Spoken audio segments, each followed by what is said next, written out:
Estás escuchando Milenio 3, por Ayuca Náutica. 3 y 7 minutos.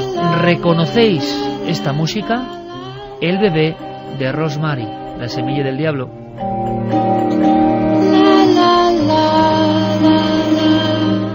Una banda sonora propia de una historia de terror. En un edificio, en un piso, una extraña agrupación o secta y la sombra del maligno. Lo comentamos luego, con detalle. Revivimos todo esto en nuestras proyecciones. Pero ahora toca el turno a la investigación. Terminábamos en esta larga noche, intensa noche, que espero que estéis disfrutando con todos nosotros. Nosotros sí lo estamos haciendo, por supuesto. Después del dossier hablábamos de Miranda, caso en vivo, caso que tiene muchas posibilidades y que estamos investigando.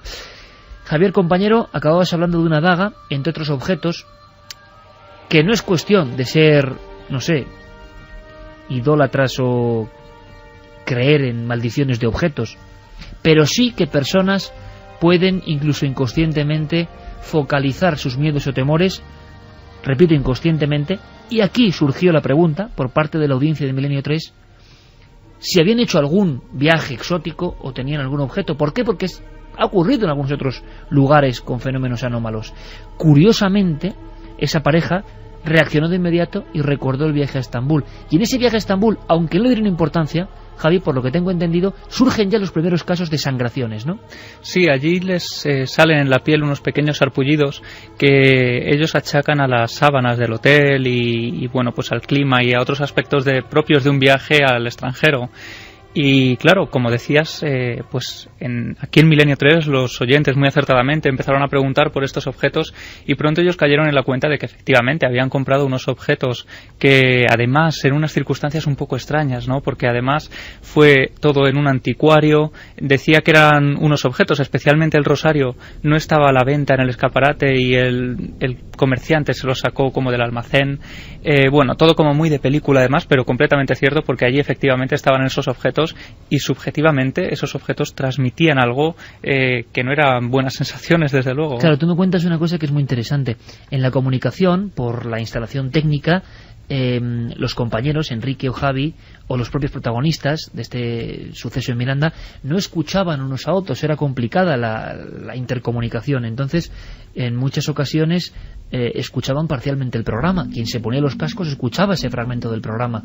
Y entonces Javi, en un momento dado, ve como esta chica se levanta, va corriendo al dormitorio a buscar algo y tú no sabías de qué se trataba, y es cuando ves por vez primero ese rosario que te llama la atención, ¿no? Claro, yo no había escuchado absolutamente de qué iba el tema en ese momento y me quedé anonadado cuando de pronto me dice sígueme, con la mano me hace un gesto, voy detrás de ella en completa oscuridad en ese domicilio, rebusca en los armarios y saca ese rosario, esas de color granate con esas hebras al final, muy extraño. Yo no sabía de qué iba el tema, pero realmente a mí me puso la piel de gallina ese objeto.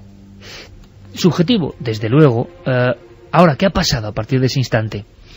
Médicamente parece que hay una serie de dolencias que se pueden explicar. No les había ocurrido nada hasta ese 6 de octubre, en el momento en que empiezan los fenómenos, los armarios de la cocina, todos abiertos, de par en par, y diferentes cuestiones que tienen que ver con la electricidad de la casa. Sí había habido ese episodio justo en Estambul anterior, pero que no recordaban o no habían dado importancia. Incluso la propia protagonista pensaba que inconscientemente, teniendo las heridas o saliéndole esas ampollas de sangre o lo que sea, repentinamente había manchado partes de la pared, y entonces luego el impacto era tremendo al ver esas marcas. Enrique Chazarra, yo creo que ha seguido el caso con mucha atención. Gracias a él podemos tener esta investigación en vivo. Enrique, buenas noches. Hola, ¿qué tal? Buenas noches, ¿cómo estáis? Gracias por trasnochar, compañero, con nosotros en esta noche tan especial. Oye, yo te he visto muy desconcertado, me impresionó muchísimo, compañero, tu voz esa noche, y yo no sé si tu desconcierto sigue en la misma medida o han pasado cosas en estos 7 días, que te han hecho tomar una u otra vertiente. Hombre, ahora viendo el asunto con perspectiva y analizando toda esa noche y todos los datos, ves el tema de otra manera, pero el desconcierto sigue siendo total. Es decir, allí fuimos testigos, tanto yo, Javi, como los compañeros técnicos y como las cámaras, de un suceso que no es habitual, es decir, ver una sudoración de sangre delante de tus narices, ¿no? Entonces, digamos, ese impacto visual es una sensación que choca de lleno con esos esquemas escépticos, ¿no? O lógicos, o esa lógica que intentas buscar a un suceso como este. Entonces el desconcierto, a pesar de haber pasado una semana, pues sigue igual. Al margen de que la explicación, como bien estás diciendo, bueno, pues tenga una explicación médica o científica, ¿no? No deja de ser un hecho bastante curioso. ¿Y tú crees, Enrique, que esta es la clave? Desde luego es una explicación médica, pero todo el mundo habla de a nivel de sangración, como hemos grabado y como se podrá ver. Vamos, no conocemos muchos casos, ni en España ni en el mundo, donde se puedan grabar con esta facilidad. Eso es lo primero, es algo excepcional. Y segundo, que ocurre en una casa donde hay otros fenómenos. ¿Los fenómenos se han mitigado a raíz de la emisión del programa? Sí, posteriormente, bueno, tanto Javi como yo hemos estado en contacto con esta pareja, y la verdad es que los fenómenos se habían reducido, habían desaparecido prácticamente.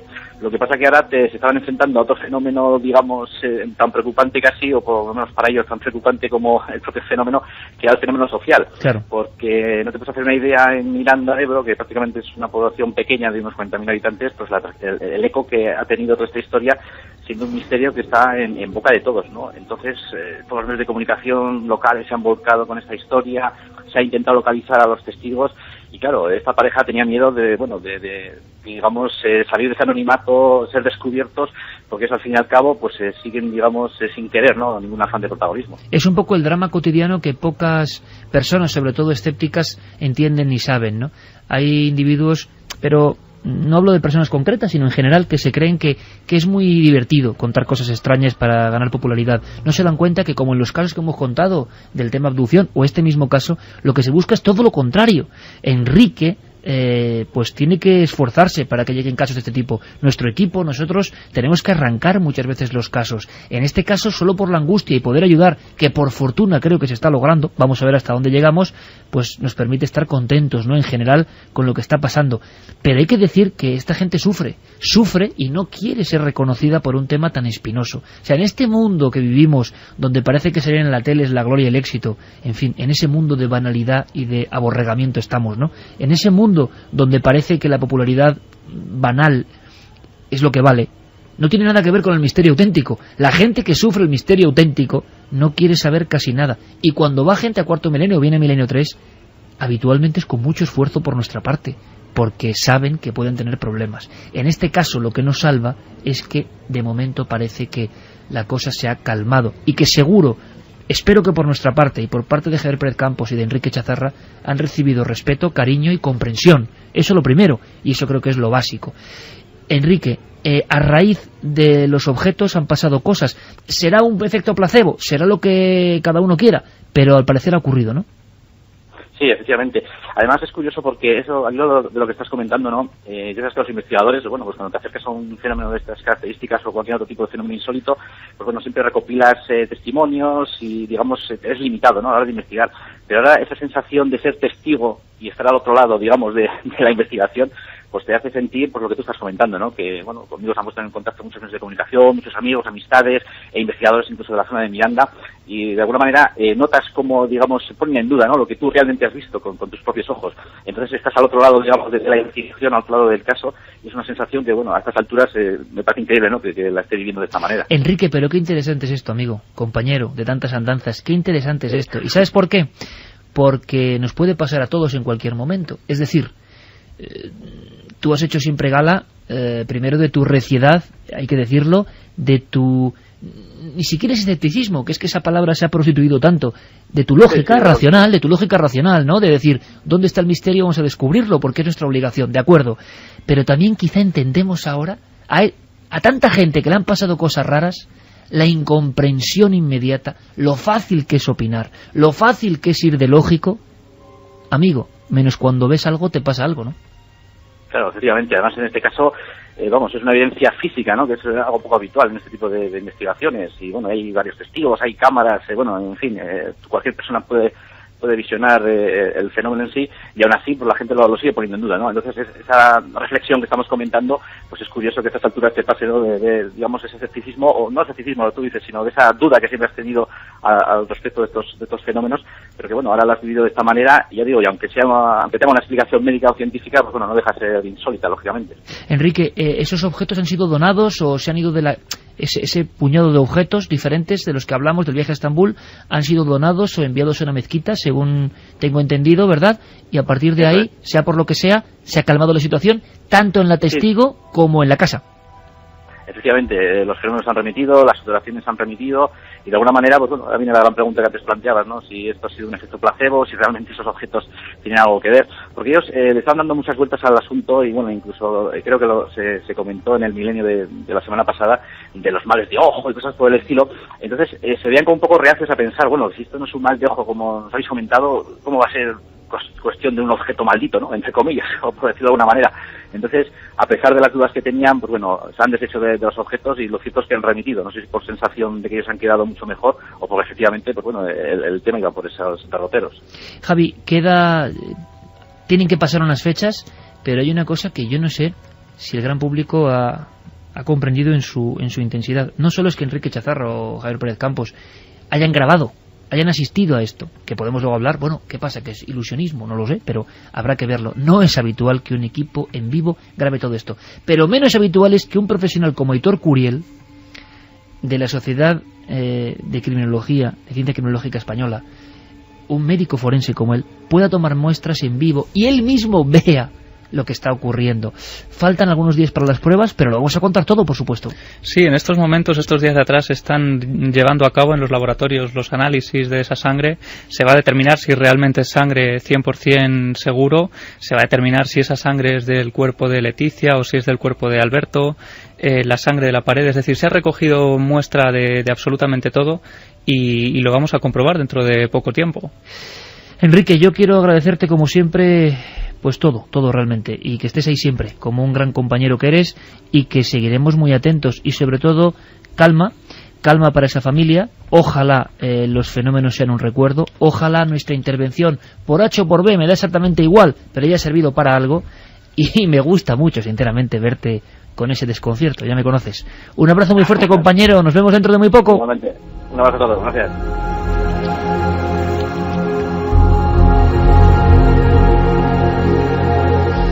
¿Qué os parece si ahora ponemos un proyector? ¿Tú has visto La semilla del diablo? Yo sí. Es una película, como diríamos, bastante chunga, ¿eh? Ahora en mi estado no la vería. Sí, no, es verdad, ahora me la acabo de dar cuenta, sí. Mala Es elección, el sí. hijo del diablo, sí, de alguna forma, ¿no? Algo extraño, o creen en eso.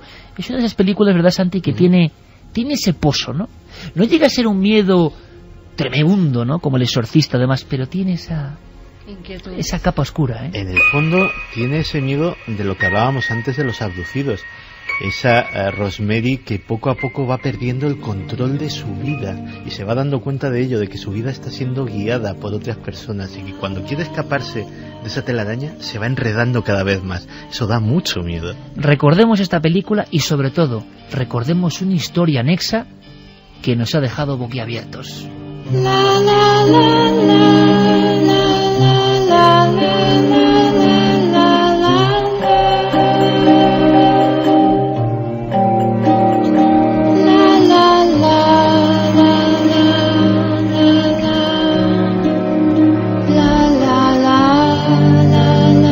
¿Sabéis que el edificio Bramford tuvo bastante mala fama a finales del siglo pasado? ¿Por qué? Es donde las hermanas Strange llevaron a cabo sus experimentos dietéticos y donde Kit Kennedy celebraba sus reuniones.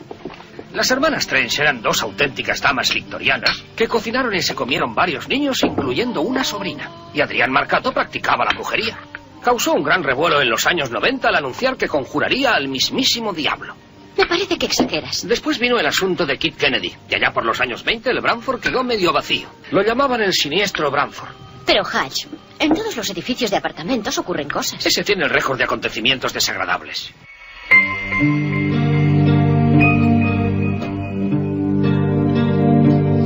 Proyección basado en hechos reales.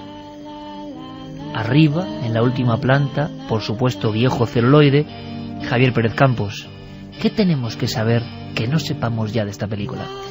Bueno, pues esta película de Roman Polanski, ya una obra maestra sin duda que yo he degustado hace poco además, no es realmente un basado en hechos reales al uso, porque no se abusó además de ese letrero tan sugerente en el cartel de la película. Sin embargo, en este mundillo del cine y del misterio sí que se habla de cómo Roman Polanski tuvo conocimiento de esta historia esta historia real que hay tras la película y le impactó tanto que llegó a hacer la película basándose en esta historia. Tenemos que recurrir a un edificio, 1856. El señor Charles Hull empieza a construir un edificio, pues tiene además ese estilo industrial propio del Chicago del siglo XIX, ladrillo rojo, 4 plantas, grandes ventanales. Además lo construye en un sitio en el barrio de Halstead, un sitio muy glamuroso de moda en esa época, y sin embargo 15 años después un gran incendio asola Chicago y justo esa zona, que había sido una zona glamurosa, queda como un barrio marginal, lleno de industria, de prostitución, de pobreza. Y finalmente el señor Hull muere casi de tristeza en su habitación de esta casa. Si quieres, vamos a ir escuchando poco a poco momentos de la película para que podamos hilar con la historia real. Salió del infierno y engendró un hijo de mujer mortal. ¡Salve Satán! ¡Salve, Satán! Satanás es su padre y su nombre es Adrián. Vencerá a los poderosos y derribará sus fortalezas. Redimirá al despreciado y tomará venganza por el torturado y el quemado. ¡Salve Adrián! ¡Salve Satán! ¡Salve! La historia de la película era un grupo de personas influyentes, enloquecidos, que querían traer al mundo poco menos que al anticristo, y al final una pobre mujer era víctima de toda esa red tremenda, ¿no? Pero sobre esto se teje esa otra historia paralela, real, lugar de los hechos y mito, entre la leyenda y la verdad, que ha dado mucho que escribir, sobre todo en Estados Unidos, claro. Claro, porque viajamos ya, después de este gran incendio, a 1889. Jane Addams, que es ni más ni menos Premio Nobel de la Paz en 1931, pues en 1889, en este edificio que parecía ya maldito desde un primer momento, crea una casa para ayudar a los más desfavorecidos de la zona, para intentar acoger de alguna forma una casa de acogida a esta gente pobre. Claro, de pronto llega a ese lugar una mujer que deja, casi como en las películas, ¿no?, en un cesto a un bebé, y ese bebé empieza a dar lugar a todo tipo de habladurías, porque se dice que esta mujer era una mujer devota católica y su marido era un ateo profuso, que además habían tenido 12 hijas, y su padre en el último momento, ya cuando su mujer estaba embarazada, había casi maldecido, había dicho que preferiría introducir al diablo en su casa a tener otra hija que molestara, que era poco más que lo que hacían las otras 12, como él aseguraba, ¿no? Además, en el momento del parto, la mujer tenía un crucifijo en su pared y el hombre, totalmente desatado prácticamente, lanza este crucifijo contra el suelo, ¿no? Si quieres vamos a escuchar, porque hemos hablado con Adam Seltzer. Él es el autor de un libro llamado Los fantasmas de Hull House, y él empieza a contarnos ya cómo empieza a desarrollarse toda esta historia. En 1930 corrió el rumor entre los vecinos de que el hijo del diablo había nacido cerca de allí. El modo en que esto ocurrió depende de la persona que cuenta la historia. ¿Me quieres decir que todo este sustrato de la creencia irracional en un ser extraño luego fue aprovechado para generar también toda esa obra cinematográfica? Claro, toda esta historia de cómo la mujer da luz a ese bebé en extrañas circunstancias, con toda esta historia tan rocambolesca de fondo, de esta pareja tan curiosa, ¿no?, un ateo y una devota católica, y luego también, pues, cómo siguen transcurriendo los elementos de esta historia, porque una vez que dejan a este bebé en la puerta de Hull House, pues es Jane Addams quien intenta bautizar a este pequeño, y se cuenta que en el momento del bautismo el niño salta de los brazos de la persona que intenta bautizarlo, empieza a andar, a bailar y a reír.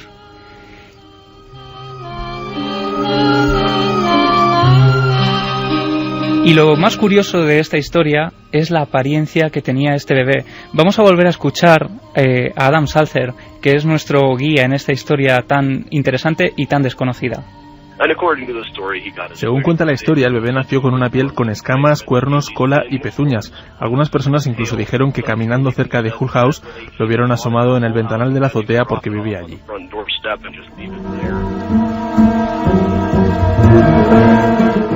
Parece ser que una vez que el niño había mostrado estas dotes tan fuera de lo normal, completamente atemorizados y por supuesto sin querer acabar con la vida de un bebé, pues lo encierran en la azotea de Hull House, que es donde acaba muriendo este bebé. Mucha gente que afirmaba, e incluso de días como hoy prácticamente, que siguen caminando por Hull House y ven esa cara casi demoníaca asomándose desde el ventanal de la azotea.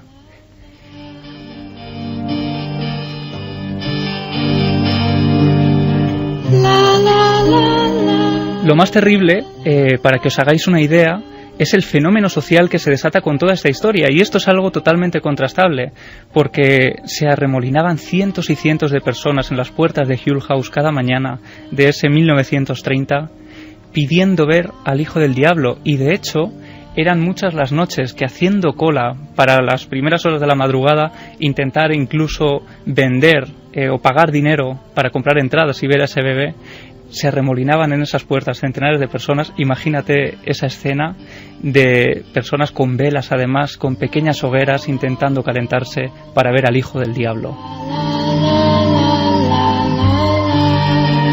Y tenemos, Javi, algún último documento del autor de esta investigación que, lo dicho, nos deja sin palabras.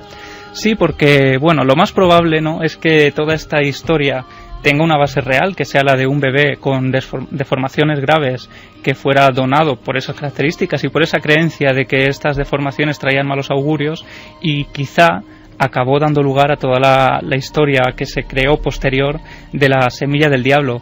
Pero lo más curioso es que la propia Jane Addams, recordemos, premio Nobel en 1931, premio Nobel de la Paz, vivió fenómenos paranormales dentro de Hull House, y es que la propia Hull House es conocida como la casa más encantada de todo Chicago. También se dijo que había una habitación que todo el mundo creía embrujada, y ella lo comprobó cuando en medio de la noche vio una mujer vestida con un traje antiguo mirando hacia su cama.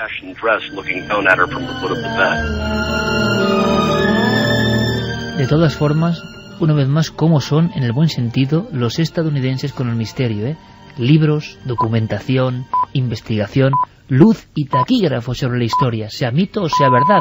Hay un sustrato que generase quizá esa especie de exaltación. Estábamos imaginando con la mente escenas parecidas a las del Duende de Zaragoza, ¿no? Uh-huh. La calle llena, intentando en una cocina observar lo extraordinario. Pues aquí igual, con el hijo supuesto del diablo. Y fíjate también, un último detalle, esta habitación concreta era la habitación en la que se decía que había muerto Charles Hull, donde había dado su último suspiro, y muchos de estas personas que acudían en busca de ayuda desesperada, que intentaban no dormir en la calle, habían pedido incluso que se les cambiara de habitación porque habían vivido todo tipo de fenómenos ahí dentro. Y de hecho, un último detalle es que durante varios años en la escalera principal de Hull House permaneció un gran barreño lleno de agua, por esa creencia ancestral de que los espíritus no podían traspasar ese agua.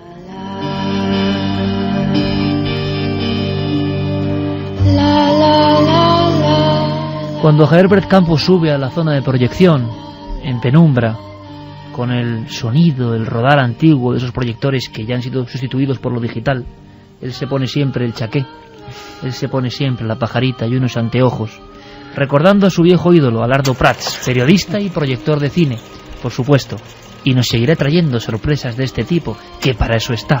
Javier, hasta la próxima, amigo. Muchas gracias, Iker.